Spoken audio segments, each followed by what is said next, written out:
주님 안에서 하나 되어.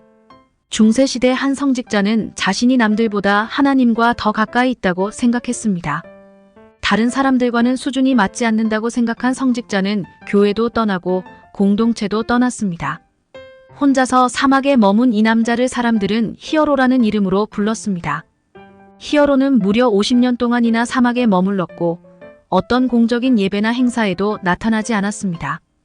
그런 히어로가 갑자기 마을에 나타나 비어있는 우물 속으로 몸을 던졌습니다. 하나님이 구해주실 것이니 걱정하지 말고 몸을 던지라라는 음성을 들었다는 이유에서였습니다.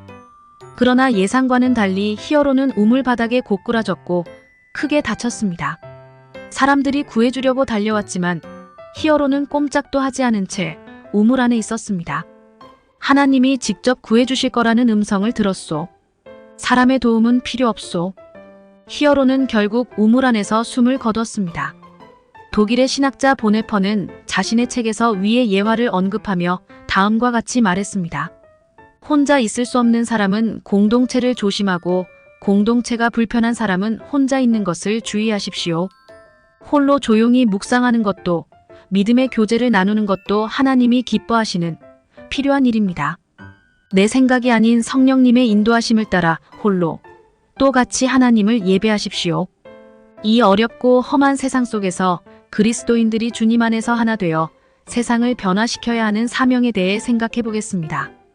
오늘의 말씀 시편 133편 1절 찬송가 220장 600장 보라 형제가 연합하여 동거함이 어찌 그리 선하고 아름다운고.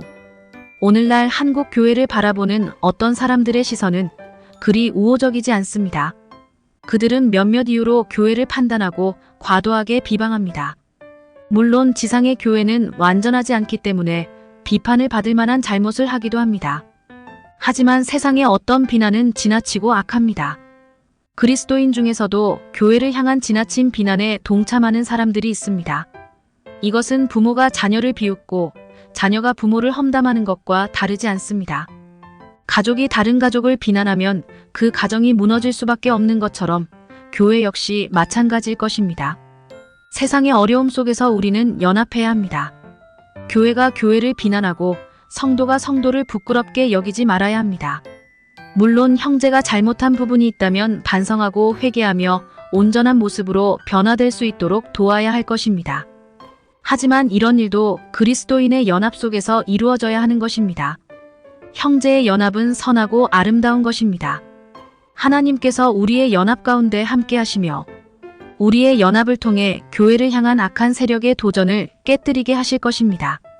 이 놀라운 역사를 위해 우리가 먼저 형제와 자매를 사랑하고 아끼며 그들을 위해 기도해야 할 것입니다. 우리가 하나님 안에서 서로 하나 되고 연합할 때 교회는 하나님의 능력을 세상에 나타내게 될 것입니다. 하나님께서는 우리가 하나님 안에서 하나가 되길 원하셨습니다.